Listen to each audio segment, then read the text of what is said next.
Доброе утро, меня зовут Василий Ступин, я один из спикеров рабочих семинаров, и эти семинары будут проводиться на тему англоязычных служений, но перед тем, как мы будем отвечать на практические вопросы по английскому служению, мы обратим внимание на 10 признаков умирающих церквей. Мы хотим поговорить о тех факторах, которые, может быть, не способствуют развитию поместной церкви. Поэтому семинар будет на английском языке.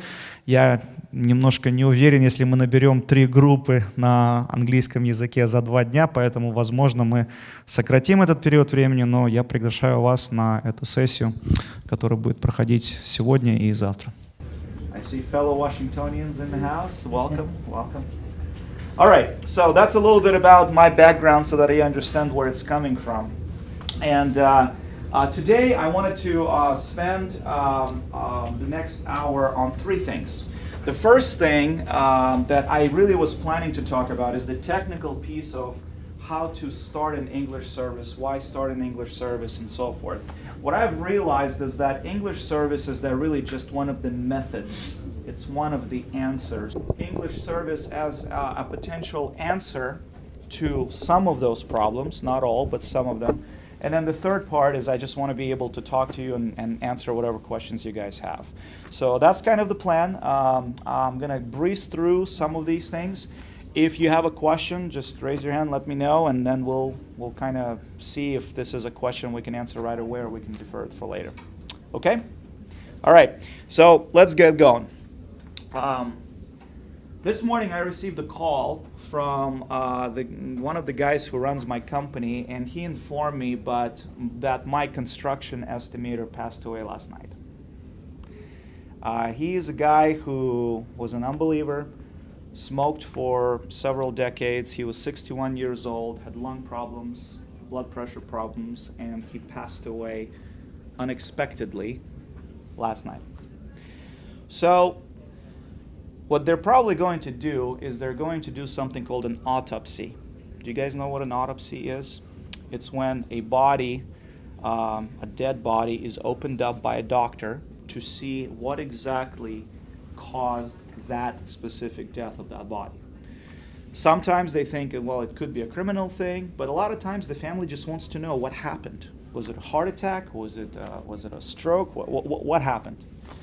And so today, I want to talk to you about the results of an autopsy of a bunch of churches that died. It's based on a book by a gentleman called Tom Rainier. If you've heard of him, he is the president of Lifeway Publishing. Does a lot of research. And so what happened is they have gone through and analyzed the last 10 years of a life of a church that shut down. Not just one, but dozens and dozens of churches. And so what we're going to share with you here today is the results of an autopsy of a diseased church. And if you haven't read a book by Tom Rainier, I highly recommend you get it. It's very simple, very short, and it's going to continue nicely with what we're starting to have a conversation about here today. It's called Autopsy of a Diseased Church by Tom Rainier. And so there are some common themes, there are some common principles that apply to every single one of the churches that got shut down. And what I wanted to do is I want to identify those things to you because really that's the problem that each of our churches is struggling with. Every church has those problems, it's just to a larger degree. Some smaller, some larger, but we got to pay attention to those symptoms. We got to pay attention to that disease. And we got to see what the answer is. An English service might be one of the answers. It might not be one of the answers. Maybe there's a better answer. But we got to know what the problem is, what the diagnosis is before we talk about the solution. And then we'll answer some questions. So, what are some of the symptoms? Well, first we got to be able to categorize the church into 4 categories. If you look at each one of our churches, there are 4 categories that you can place it in. The first category is you're a healthy church. You're a church that performs its functions, and you're doing well. You're healthy. Just like a person is healthy, you're doing all right. The second category is a church where you have some symptoms. You're ill, you're sick, you got some things you got to deal with, but you're not catastrophically ill. You're not catastrophically sick. You're not sick to the degree where you're going to be hospitalized, okay? So you're ill. The third category is that you are seriously sick as a church. The third category is that you have a problem that if you're not going to deal with it, it will lead to your death. Just like in our human body, if we don't deal with serious issues, it will lead to our death. And then the fourth category of a church is a church that is so far beyond recovery that it's a dying church and it's just a matter of time. So it's a sad thing to talk about, but we're talking about dead bodies, we're talking about autopsies here. And so the first thing you got to do is you got to categorize and answer honestly. If you're a leader in a congregation, which of these four types of churches are you? What stage are you at? Are you a healthy church? And maybe you should spread your influence to other churches so they can do more things that you do. Maybe you're a church that has some weaknesses and needs to deal with some of the disease. But overall, you're a healthy church. You're moving in the right direction. Or are you critically ill, and if there are no drastic changes soon, it's going to lead to the death of this church over a period of time? Or are you a dying church, and you have dealt with that, you understood it, and said, we are going to die, and we're just going to make the most out of that death? And so maybe the answer is we're going to die, and we're expecting to die, and we're going to sell the building that we own, and we're going to donate that money to a new church startup, and that's going to give birth to a new church. Maybe that's the path that you're on. I don't know. Only you can answer that question. Your leadership can answer that question. But statistics show that 10%, only 10% of churches are really healthy. The other 10% are dying. 40% are somewhat sick, and 40% are seriously sick. And so we got some issues we got to deal with. And our issues are more pronounced with the Slavic church background. We have more limited resources, we have more limited help, and we have more pronounced issues. And so some of the early symptoms of a sickness that I want to mention to you before we get to the 10 factors that contribute to death. Early symptoms might be ministries and programs are shifting to inside of the church instead of the outside of the church. If your ministries and all of your focus of money and efforts and everything is just focused on the inside and not to the outside, that could be an early symptom of sickness. The second symptom could be if people are being added to the local church, but you don't have a disciple-making process, if you don't have a very clear way to make disciples, that could be an early symptom of a disease. The third symptom is that you have a lot of programs, there is a lot of busyness, there is a lot of clutter, but there is no disciples and there is no sense of clear purpose while those things are happening. Those are some of the early symptoms that you could say, you know what, if I can see a lot of these things happening in my church, then that could lead us down the wrong path. And so let's talk about the 10 factors. 10 things that statistics have shown in the last 10 years of a dying church have been present. The first one is this, a slow decline. A slow decline. What does that mean? One of our sister companies manages houses. It does property management. It does rentals. It rents out houses. Now I can tell you that most people don't want renters next to them. They want owners. Who can tell me why that is? Other than Eugene, who runs that company. Why? I mean, you're a neighborhood of 100 homes. You own a house, and renters move in next to you. Do you prefer renters there or owners, or you don't care? Owners. Owners, why? They actually value the property that they're actually going to take care of it. They're going to take ownership of it. Why does that happen? Why is that? Because it's theirs. It's theirs, right? So what happens to a house that's been rented out for 20 years? It needs to be rebuilt. It needs to be rebuilt from scratch. Why?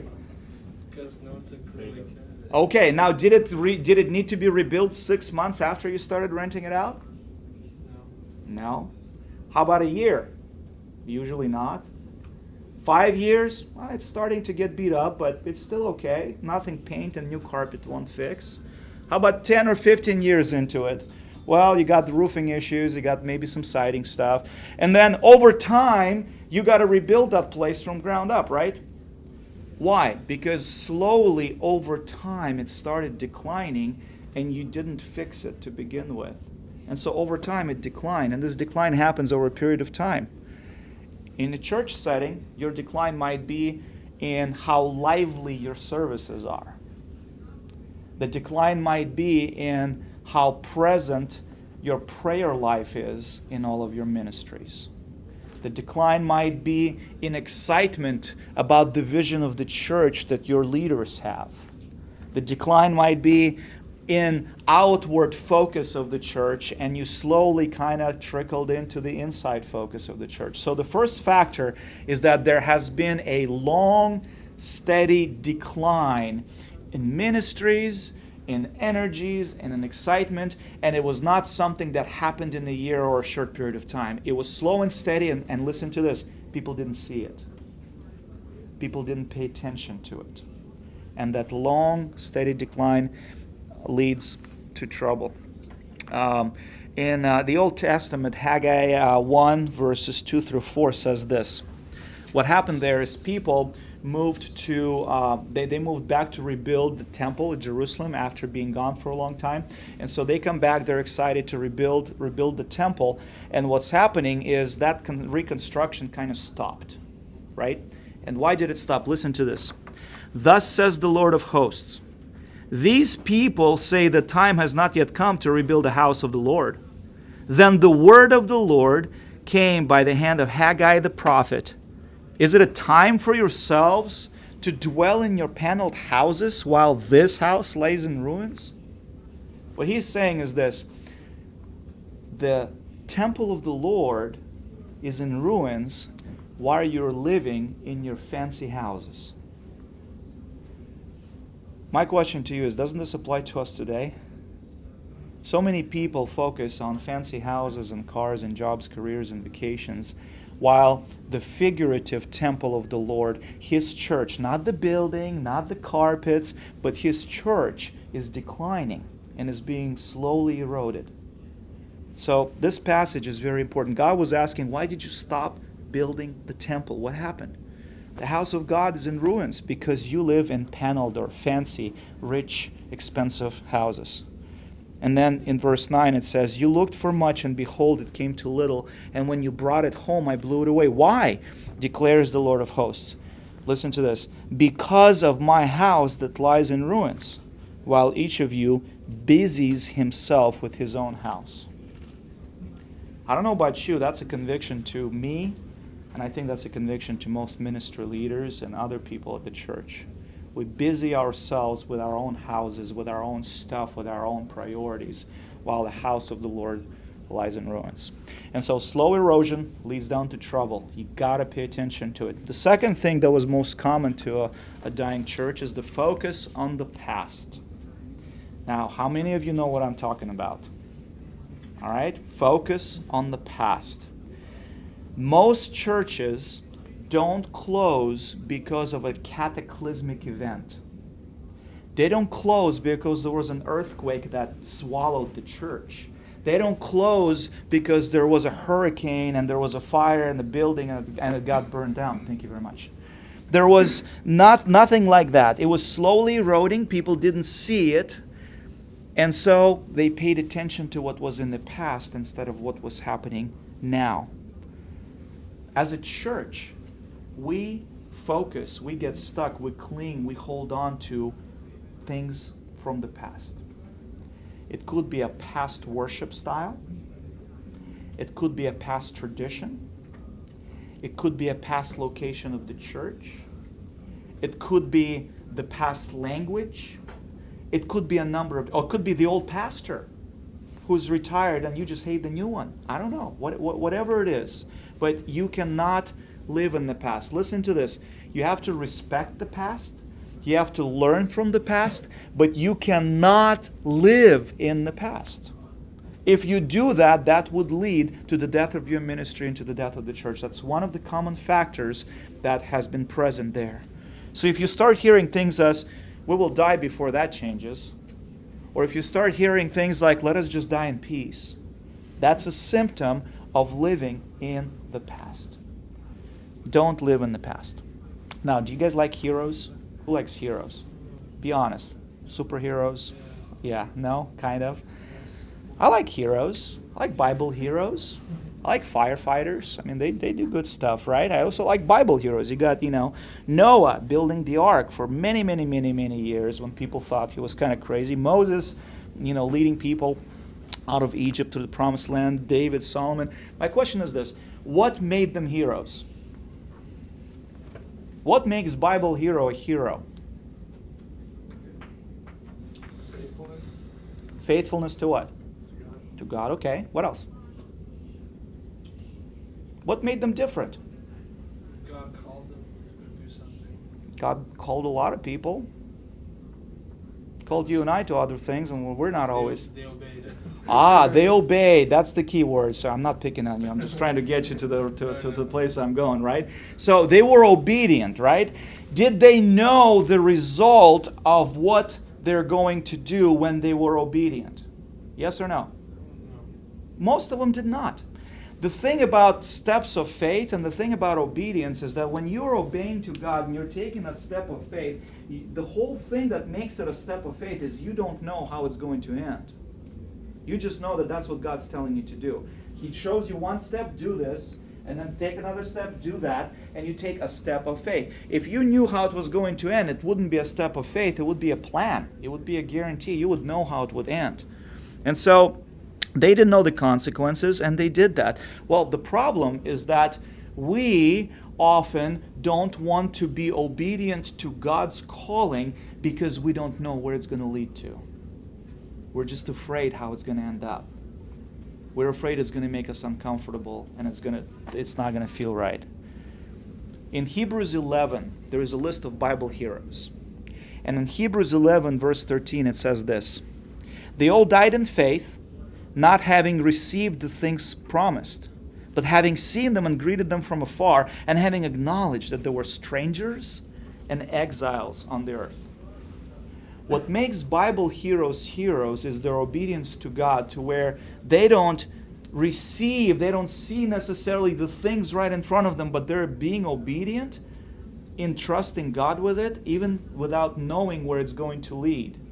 And what allowed them to do that is the attitude that this is not mine. I'm a stranger here. I'm just passing through this earth. I'm here for a short period of time. So when we start treating our ministries and churches like they're ours, that's where a lot of the problems come in. It's my ministry. I've started it. I've been part of it for 10 years or 20 years. I own it. And I don't know what you're going to do with it. I don't know where it's going to end up. I'm not going to let it go. Because I'm going to spend a few more minutes on these next couple of points because the rest of them are pretty quick. Who knows who Harry Truman is? Raise your hand. Harry Truman. Who is he? Okay, you're all wrong. I'm talking about a different Harry Truman. All right? Wrong guy.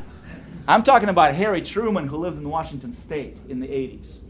Now, Washington State is a beautiful state. Again, I would encourage you to come visit. There's a mountain there called Mount St. Helens. You know what the mountain is? What is it famous for? What did it do?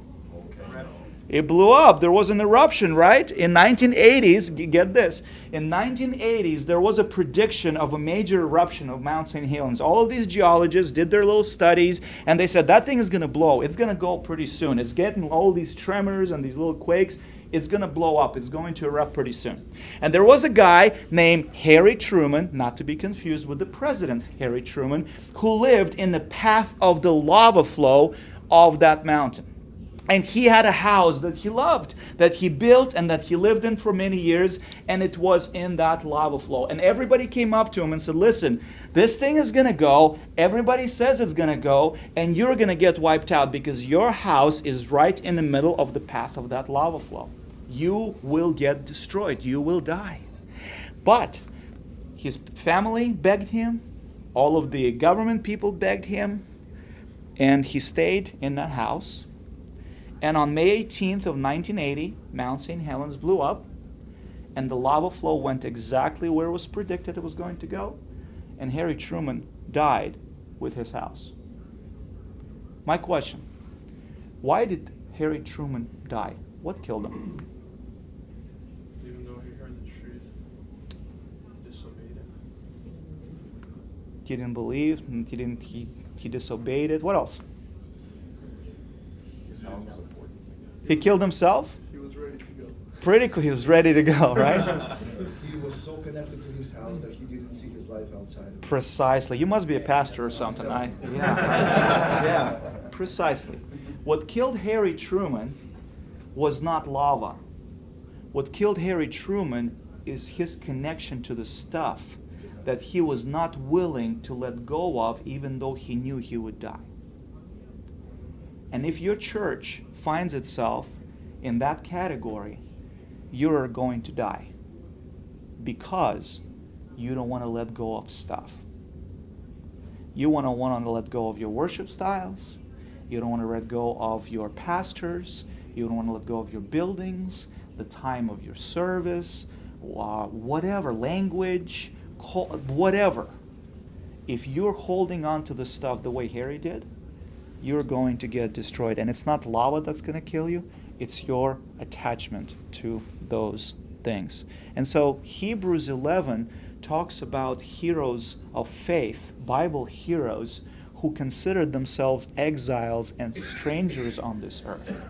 And they weren't attached to that stuff. They didn't know where it's going to end up, but they were obedient to what God has entrusted them with. And so the first factor that leads to a death of a church is a slow decline. That's hard to notice. The second one is a focus on the past. The third focus is this: refusing to reach out to the community. Refusing to reach out to the community. Now, if you were to condense the Bible into a few verses, you're going to end up with just two things. The Great Commandment, love God, love others, remember that one? And the Great Commission, go and make disciples, right? That's everything condensed out into two things. If you were to condense all of the scripture into it, is love God and go and make disciples. If here's an easy way to tell if your church is fulfilling the Great Commission, is when you look around and say, does my church, the church I attend, look like the community outside of it? Because in most cases, if you're not focusing on local evangelism, you're not going to have people coming in, and you're not going to have people that look differently from you. So if you look like 100% Russian church, I really, really, really, really hope that you're making some amazing efforts, missionary efforts overseas, somewhere, and you're building up another church. Because if you're not, you're certainly not reaching the community. You're not reaching the African Americans, the Mexicans, the Chinese, and all these other cultures and ethnicities that you have around you. So an easy way to tell if your local missions, if your local evangelism efforts work, is if you have 20% Hispanic community in your city, and you have 0 Hispanic people in your church, you're not reaching 20% of the population of your city. And if 80% of your city, hypothetically, are minorities, and you don't have anybody but pure Russian or pure Ukrainian in your church, you're not reaching 80% of your cities. So there are churches that are called to minister to a specific type of a congregation, but you need to very intentionally understand that that's what's happening and make that your vision. So failure to reach out to the community. The churches that do reach out to the communities, and if their churches die, most likely, here's why, is when they reach out to the community, they say, come to us. Come to the church. Instead of going out into the community and being with the people and ministering to them. So going out to the community is very, very important. And when you're doing local missions and local evangelism, it is not just enough to have a special service and say, they will come, let them come, let them come. You got to go out into the community.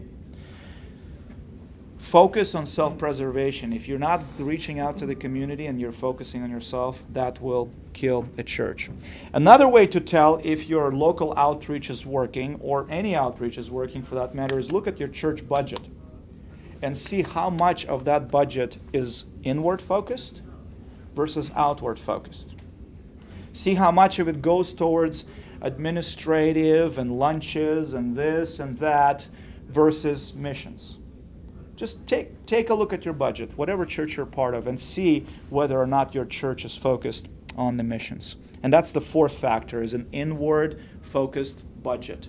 Inward-focused budget is a symptom of a church that could die if those things are not fixed. The fifth common pattern is that if you stop making the Great Commission a priority. Now, what I mean by this is this. People get attached. Let me rephrase that. Who here thinks we should not evangelize? Raise your hand. Anybody? Nobody's against evangelism, right? But where you will find problems is that people attach themselves to the method of evangelism rather than the evangelism itself. And so when you're starting to fight more about the methods of evangelizing people, you're going to end up in trouble. So if you place methods of evangelism before the Great Commission itself, you're going to have a problem. You're going to stop going, you're going to stop making disciples, you're going to stop baptizing, and stop teaching people to obey. And so that's the fifth characteristic, is that if you don't make the Great Commission a priority. The sixth characteristic is that if a church is driven by preferences, church is driven by what the members prefer versus what needs to be done. I like certain kind of music, and I don't want any other kind of music in my church service. And so if I don't speak a word of Ukrainian, right? I'm from Moscow, and half of my church is Ukrainian, all right? So occasionally you'll have Ukrainian songs, occasionally you'll have Ukrainian poems, maybe even a guest speaker who will share a few words in Ukrainian because he struggles with Russian, and I'm okay with that. Why am I okay with that? Because I know it ministers to others, it ministers to other believers and unbelievers, even though that's not my preference. I don't understand the language. If we're not willing to give up our preferences at what makes us feel comfortable so that other people can hear the gospel, we become a preference-driven church. And that could lead to a death of a church. The seventh factor, or a contributing factor, or a symptom of a dying church, is frequent pastoral or leadership changes. Now, in Slavic churches, this is less of a problem because you have a pastor, the dictator, who has been a pastor for 40 years, and that's just how it is. That's how it's always going to be, right? But a lot of times you will see that even with those pastors, you'll have leadership changes. Why? Because people come in, they try, they're excited about the vision, and then they see it's not going anywhere until they quit. And then another person comes in and try, and then they quit. And another person comes in and tries, and then they quit. And so what happens when there are frequent leadership changes like that, it could be a symptom of a bigger problem. That it's not just the person who cannot do the job. It's the system, it's the environment, it's the mentality of the congregation that needs to be changed. And so frequent changes could be a symptom of a dying church. Number eight, lack of prayer life. Lack of prayer life. Friends, if your prayer life consists of a prayer service or a prayer meeting, your church is in trouble. Prayer is when you talk to God. Prayer is when you have time to reflect on what God is telling you. And if you're too busy in your ministry or in whatever it is that you're doing to pray, Jesus, before he did anything, he went out and prayed. And that's Jesus. That's Jesus. When you pray, you synchronize God's will for your life. You start understanding what it is. I don't know how many times I would pray and I would hear, you know what, I know you think this is right, but this doesn't feel right. Maybe that's not the time. Maybe you shouldn't do this. So prayer life, declining prayer life in personal life, is a big deal. Now, how many of you are pastors or preachers? Raise your hand. How many of you are in a discipleship role where you teach others? A couple more of you, okay? So I was at a conference earlier this week that I heard something that convicted me, and this is for preachers and pastors. I wanted to share this with you. If you spend more time preparing to preach than the time preparing your heart to receive God's teaching for you, you're in trouble. And as a pastor, that convicted me because I might spend 15 hours on a sermon, but guess what gets sacrificed when I get busy? Prayer and my personal time with God.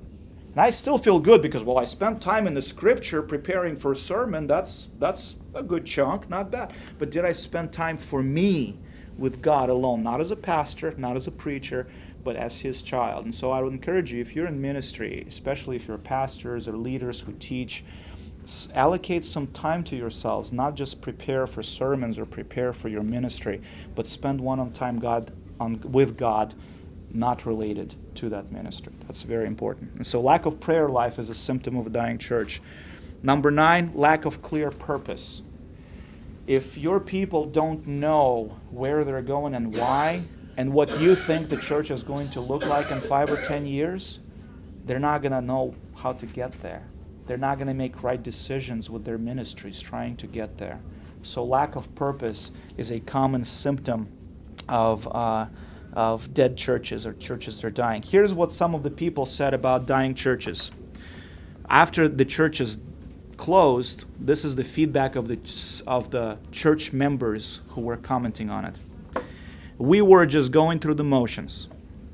Everything we did seemed to be like we were in a rut or a bad routine. We became more attached to our ways of doing church than we did asking the Lord what He wanted us to do. We were playing a game called church. We had no idea what we were really supposed to be doing. We stopped asking what we should be doing for fear that it would require too much effort or change. Doesn't that sound like Harry Truman? Too much sacrifice. Not willing to do it. I'd rather die. And so the 10th one is the focus on the building. Focus on, well, we got 5 church vans and 3 buses, and look at this beautiful building we got, and all of those other things that we have. It looks fantastic on the outside, but if your memorial services, if your pulpits, if all of those things, if your paint color or the design of the church gets discussed more than the Great Commission at your church, you're in trouble. Your church is in trouble because it could be one of the symptoms of a dying church. And so for those of you who have recently joined us, I'm going to repeat all 10. If you hadn't written them down, you can. The 10 factors that are a symptom of a dying church are a slow decline, that's hard to notice or not visible right away. The second one is focus on the past or living in the past. The third is, it's not scrolling out here. Yes, thank you. Refusing to reach out to the community is the third. The fourth is an inward-focused budget. The fifth is the stop making the Great Commission a priority. Sixth is driven by preferences, when you prefer things. Seventh is frequent leadership or pastoral changes. Eighth is lack of vibrant prayer life. 9 is lack of clear purpose and mission. And 10 is focus on the building and material things. Those are the 10 most common things that have been shown statistically to be present in a church that has died, that has shut down, that has closed. And so let's go back now to the very beginning when I said you can put yourself in one of 4 categories. You could put yourself as a healthy church, as a church that's somewhat ill and is dealing with its issues. The third type is you are critically, seriously, majorly sick as a church. And fourth is you are a dying church. You're a Harry Truman church. Okay? You have to answer yourself honestly which of these 4 categories you fall into. Now, some of you, this is not a conversation that you have with yourself. This is a conversation that you need to have with the leadership team and come to some sort of consensus. And so that's the reason I wanted to talk to you about those things, is because those are all the problems that are present in all of the churches, but they're also present in Slavic churches. And so when we talk about English service, we're talking about one answer to some of the symptoms. We're not talking about, if you have an English service, all of these problems will go away. That's not true. In fact, there are plenty of churches, I'm convinced, that if you open up an English service, it's not going to do anything for you because you haven't dealt with 9 other issues on that list.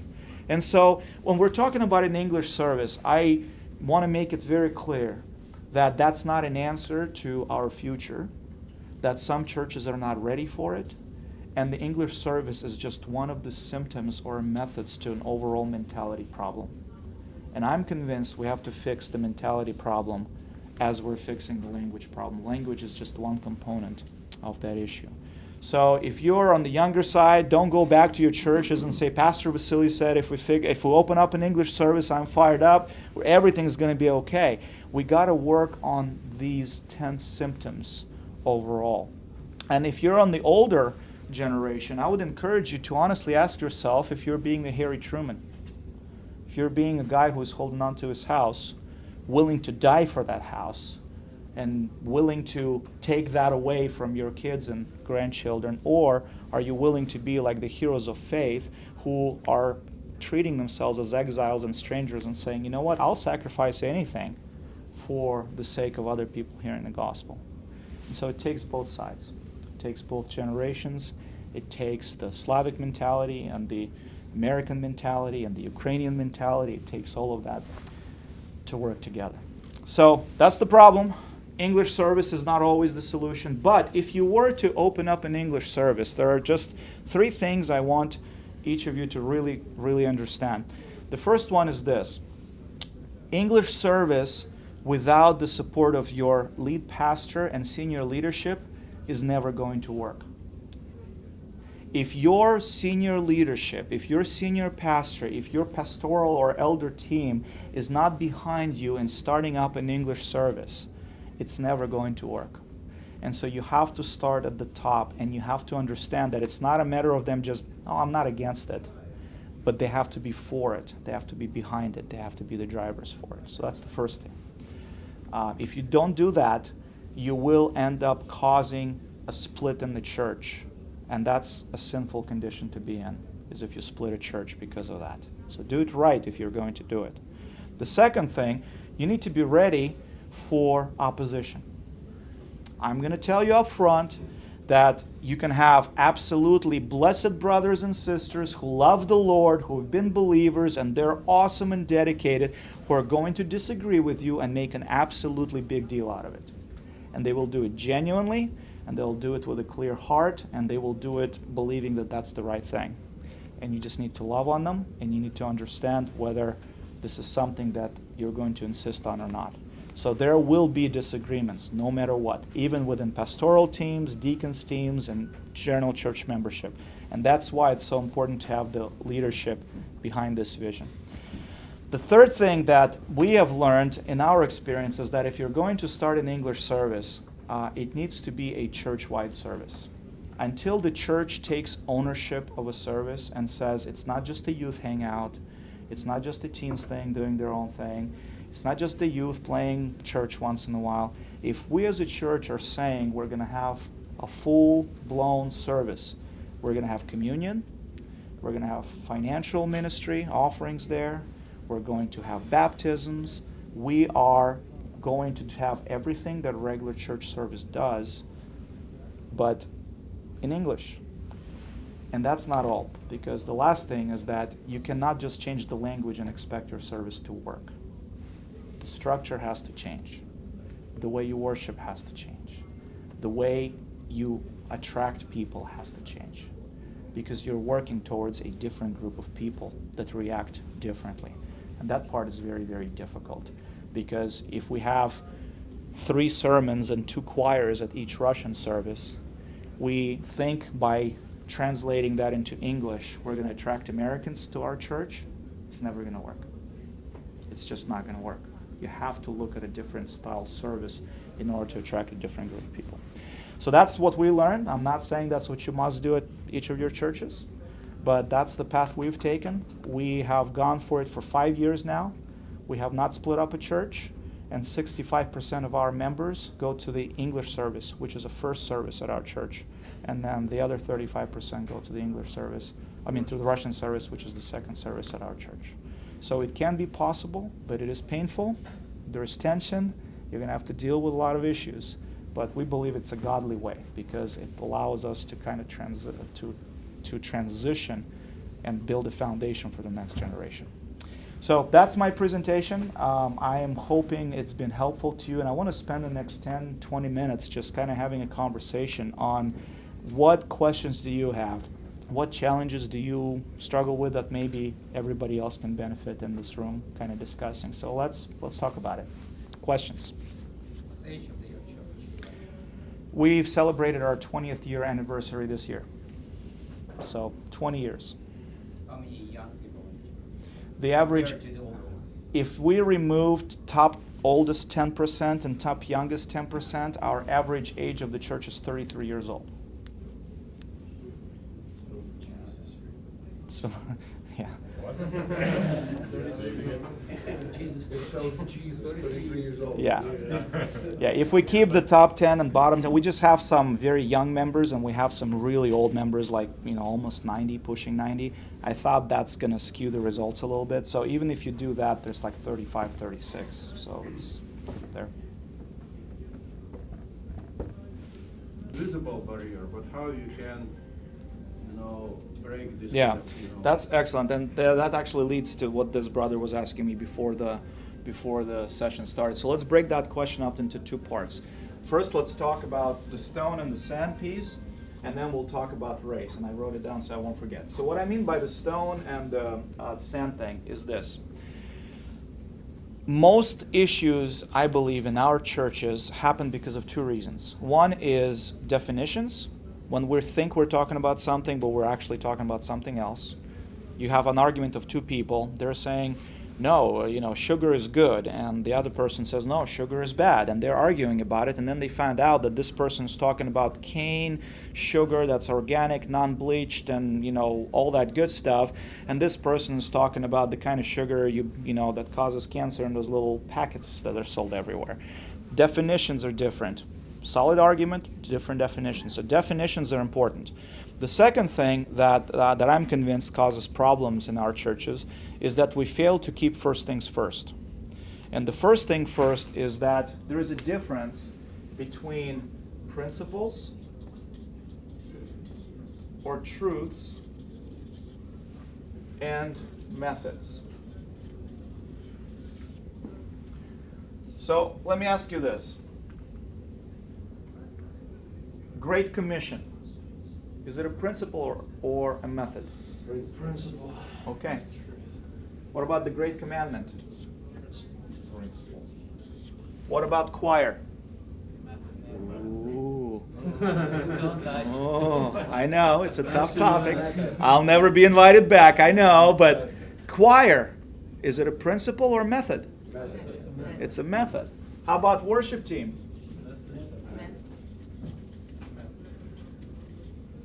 How about 10 o'clock service versus 12 o'clock service? Method. How about, 3 sermons or 2 sermons? I know that's another touchy one.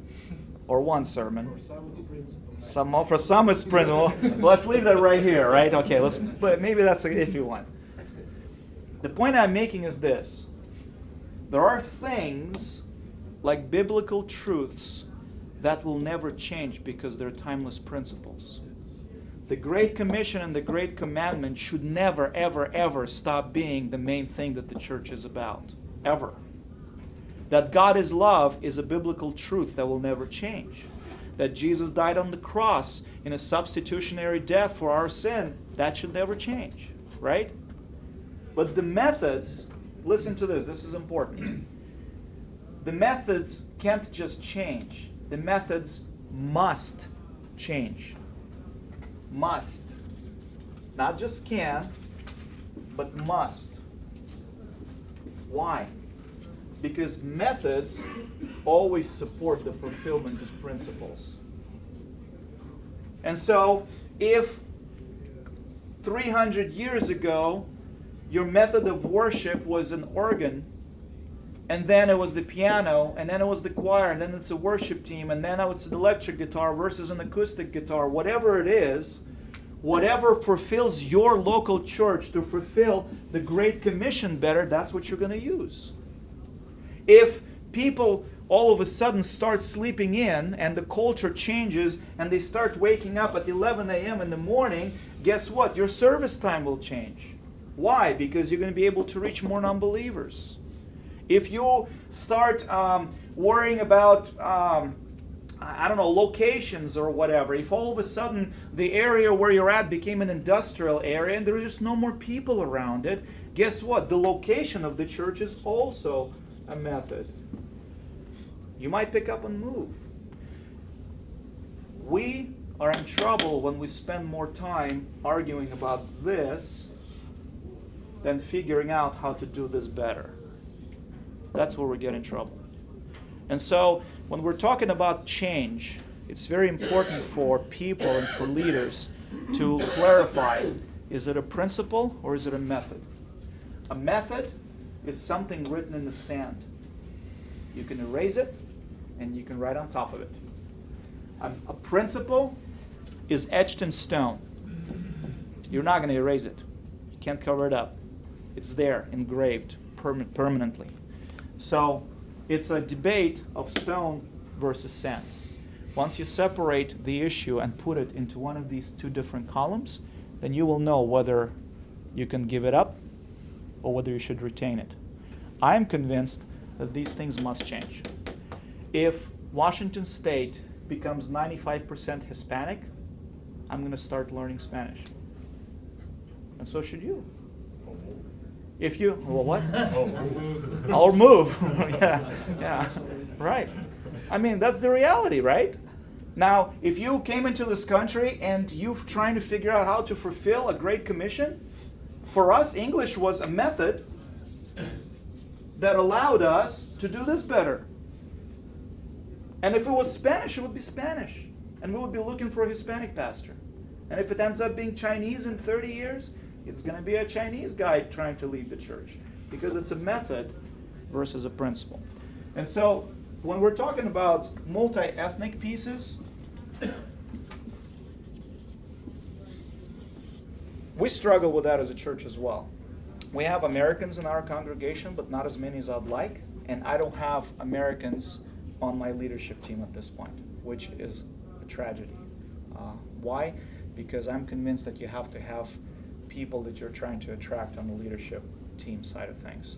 So if you're truly multi-ethnic and you're working with an African American congregation, you should have people in positions of authority who are African American, who know the subculture, who speak the language, who are able to relate better in some things. So when you show up at church and all you see is white Europeans, and you're calling yourself a multi-ethnic church, something is not working right. And a lot of times it's because we're not willing to give up some things here to reach people from other ethnicities. At Spanish churches, Pastor Yuri will be able to tell you, is when you go to Mexico, how do their services run? Are they very solemn and quiet and relaxed? How are they? They're glorifying Jesus. Man, they're clapping, they're up there, they're just big smile on their faces. I mean, it's just all out. So guess what? If you are living in a Hispanic town and that's the way they worship and connect God and glorify God, you got to change your style of worship in order to be able to reach those people. It's a method. So again, separate principles from methods. And it's up to your pastoral team to determine which is which. If choir is a principle in your church and that's how you interpret it, then it's a principle. But for us, different styles of worships are methods of worshiping God. So, yes? Yeah, but some churches, they're willing to change everything, to set up all the American style, worship, everything. But they still became, with their identity, they still not. So we have like second generation, they multi-ethnic. So they, for example, we opened one church that we guess that all people, I mean, youth, they move to the church. It's pure American church, and Bogdan Kiko, he opened this church. And then in some times, all this youth, they go back to traditional Yeah. Slavic church. Sure. Why is that? Because it's not just They're used to it. culture, they're not was ready to give Sure. up. And we have another like example of the church like in Sacramento that they have American pastor, they all in American setting, and they have like 80 or 70% of Slavic people over there.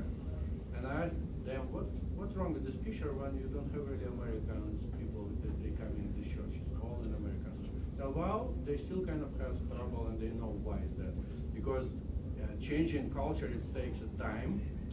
And when I'm talking about like American pastor, I'm talking about how we can attract our neighbors to our church. Yeah. You have to become pure 100% American. What your culture, what you think, what you do, what you're eating.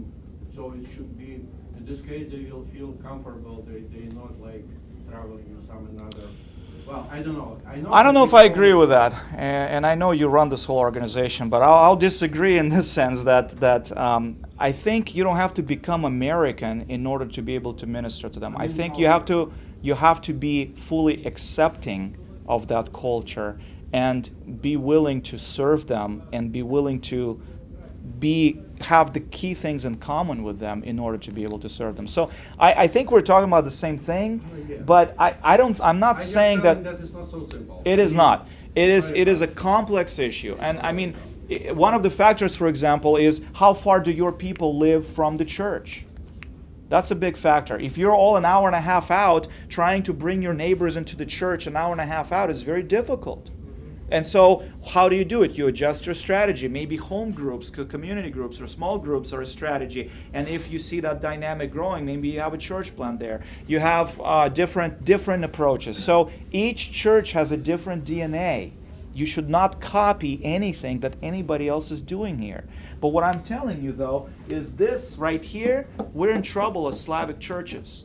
We're not focusing on the Great Commission. We're making ourselves busy with this stuff and feeling good about it because our seats are filled because of immigration waves. That's the problem. And so you got to figure out in the context of your local church how to do this better. For some of you, it might look like through social ministry. For some of you, it might look like through that brother is doing great work with immigrants right there, right? Who are flying in. I'm going to pick on you since you're late. So you can do all kinds of different things, but you got to do the Great Commission in whatever method you can. That's just how it works. So actually, let's go to Yuri and then we'll go to you, Bogdan. So basically, okay, we realized this particular situation because we started the church 3.5 years ago, and then we really wanted to make the multi-ethnic thing, things like that. But the thing is, our team, like the leadership team, did not represent that. So we tried for about 2.5 years. It didn't really quite work, be multi-ethnic when everybody speaks Russian on the leadership board. So we started praying, and God really blessed us that we just ordained an American pastor, okay, as the second pastor of the church. So we said, actually, if we are to get ourselves ready to go to the multi-ethnic, let us as a church to reflect that. Leadership, stage, and then the outside, right? So basically, right now we have like a mixed couple, like a mixed racial couple, right? She's from Moldova, he's from Mexico. So we try to use him as much as like communion in different places. We have more faces up there so people would see. Yep. And then that would be possible. If it's just our big desire for the Russian pastors to have so that everybody would come to our church, then it's going to be really difficult. Yep. I'm not saying impossible, difficult. So prepare your leadership board. And by the way, that's going to create a lot of tensions and Yep. heat. And that's funny you mentioned that because just last week I had a conversation with an American gal who is a teacher at our church, and I said, listen, I really want to increase your influencing in the kids ministry. She's like, well, why? It's working. I'm like, no, you don't understand. We want to make sure that that dynamic establishes and works. Our teens group leader is an American military guy. He runs our teens. He recently started, and he's still learning, but a great brother. So if the more you kind of have those interactions, the more important the key principles are going to be, and less important other stuff will be. Now, all this stuff is important, but it's secondary. You catch the difference? It's important, but it's not as important as this. It's secondary.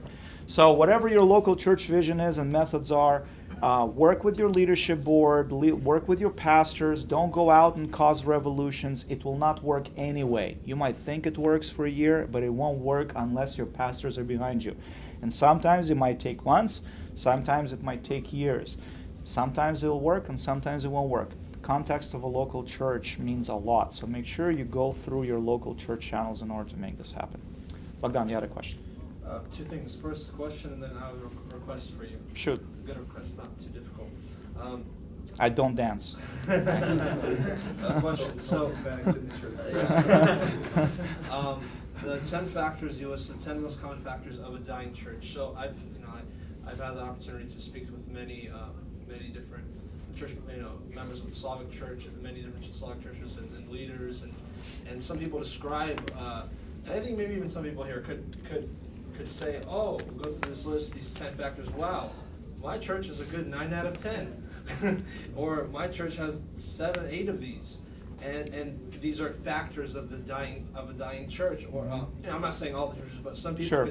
some people have related many of these things to me, and they understand that their leadership may even see this, but may not see it as a problem. So, what would your encouragement be? Would it be like, Sure. oh, this is a dying church. It's not a healthy. It's not even a sick or really sick. It's already a dying church.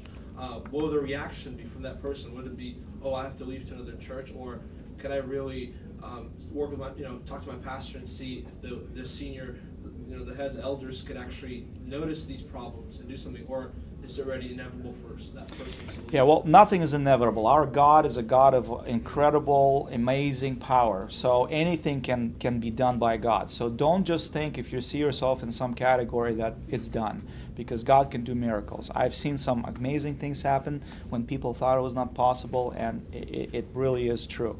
Let's go back to the statistics that I mentioned in the beginning. I mentioned that 10% are healthy, approximately 10% are dying, 40% are somewhat sick, and 40% are critically sick. There's about 20 people in this room. That means that let's assume that each one of you is pastors. I know some are sisters, but let's just for the sake of the argument assume each one is a pastor, right? That means that out of these 20 people, 2 churches here are going to be healthy. 2. Right? 2, only 2 are going to be dying beyond recovery that you might feel. And the rest are fixable. And so my encouragement to you is look at the bigger picture. I met with one of our pastors a little while ago. And I opened up, I was searching for something he sent me. And I found an email from him from 5 years ago. And that was a time when we were starting English service. We didn't have a lead pastor. Thank you. We didn't have a lead pastor, and it looked like really a lot of people are thinking, do I stay or do I go? That's where we were. And I found an email from him that said, Vasily, this is never going to happen. This isn't going to happen. These people are never going to change. This is not going to happen. We're never going to be able to do the different worship style. And he listed, I don't know, maybe 6 or 7 things that were key problems at that time. He said it's just not going to happen. And I found that email by accident as I was looking for something he sent me from 5 years ago. And I pulled it up and I looked at it. And I just prayed and thanked God because 6 out of those 7 already happened. 6 out of 7. Now, I didn't remember them that they happened. I didn't praise God that they happened. Why? Because I didn't look at a big enough picture. I only looked, I look a few months at a time, a few days at a time, a few weeks at a time. And therefore, I don't see that big change. If you look at your church, I'm sure there are changes that were happening in the past 5 years. We just have to step out and look at it. And so from God's perspective, who is outside of time, He is looking at all these things. He is seeing a lot more things than we're seeing. And so what I would encourage you to do is if you think you find yourself in a dying church or a critically ill church, dedicate yourself to prayer and fasting. That's the first thing. Second thing is meet with your leadership team and let them know that you are praying for them, that you're fasting on this issue, and that you believe there is a critical problem that you're supporting this church, you're part of it, you're all in, but you believe that we're on a path that's going to lead to the death of this local church if we don't take care of these issues. Help them understand the severity of the problem. What you see may not be what they see. You grew up in a different culture. You might have different experiences. They grew up over there. One of my weaknesses as a pastor is that I underestimate a lot of the Slavic traditions. I didn't grow up with them. I wasn't a pastor in the Soviet Union. I don't know them. Sometimes that's really good, and sometimes that gets me in trouble.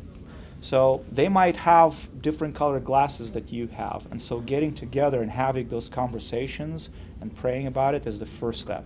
And then at some point you ask them to go through these things with them and say, how are we doing here? How are we doing here? How are we doing here? What can we do What can we do to make this better over the next year or two? And come up with some actionable steps. If you're a dying church and you don't have an action plan, chances are the church will die. So pray, have a conversation with your leadership team, and come up with an action plan to get out of that downward spiral. Oh yeah, and the request. Yeah. You should, because I think you're preaching to the choir. A lot of these people. You should have told me that an hour ago, man. I would have quit. I think. I don't know how well. I don't know how well your Russian is, but it sounded pretty good in the beginning. Would you be able to do this seminar in Russian and they could announce it and say for not all the pastors, but everyone who wants to come in Russian? Because I heard some people sure. don't want to come. They want it in Russian? I heard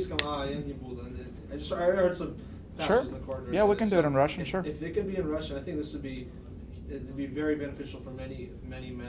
I tell you what, I'll do it in Russian if you do the invitation for those pastors. Is that a Russian? deal? In Russian. Or English for that matter. Is that a deal? I think the President sacrifices we're willing to That's make just for the the Great method. That's just the Commission, method. right? We'll think about it, but yeah. Yeah, I think it's very healthy discussion. Okay. We need to talk about that. Sure. And for Russian speaking. Because Sure. Actually, we're changing it. What's happened, for example, yesterday we start service with first part of English kind of service, and second, you see reaction from Oh, yeah. attention. I heard about it. We heard the reaction. Well, today it will be continued, but we're trying to, so that we are ready to change, we're trying something to change, but not all people understand why we're changing. So the first or principle should be described and they have to Sure. why it's. Sure, if you think it's beneficial, I'll be glad to. In big churches, we have a lot of old community, Slavic community, Russian-speaking community. That's usually makes a big difference. If you Yep. start a new church or the small Much church, quicker. a lot of young people inside, Yeah. probably it's not that big. Larger churches are like big container ships, right? Like a smaller ship, you can just turn the rudder and off you go. With a big container ship, it takes a lot to turn it a little at a time. But you gotta tell that ship where you're going in 5 years. If you don't tell that ship that that's where we're gonna go, it's never gonna start turning that way. It's just gonna kind of do one of these things. So I think a lot of it with larger churches, your leadership has to be convinced where it's going. And if it has that conviction, that ship will turn. It just takes longer. But with older age people, we live in Soviet Union, and what we focus on is we just keep together, so we'll not just spread the word. We just keep together. That was the main point to what we gathered together. But when we came here, we still have thinking in that way. Yep. So if we together, that's it. That's important, but that's secondary. Yeah, I know. It doesn't feel that way. Convince people. Yeah.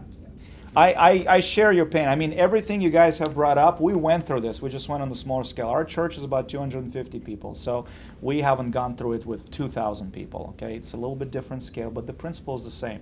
I've heard that I'm going to split up the church. Our kids are not going to be with parents. It's never going to work. Americans will never come. I've heard it all. I mean, anything you come up with that you heard in your church, you're going to hear. And 5 years later, here we are. Most of the church goes to the first service. It works. The church didn't split, and we don't hear a lot of complaints about it.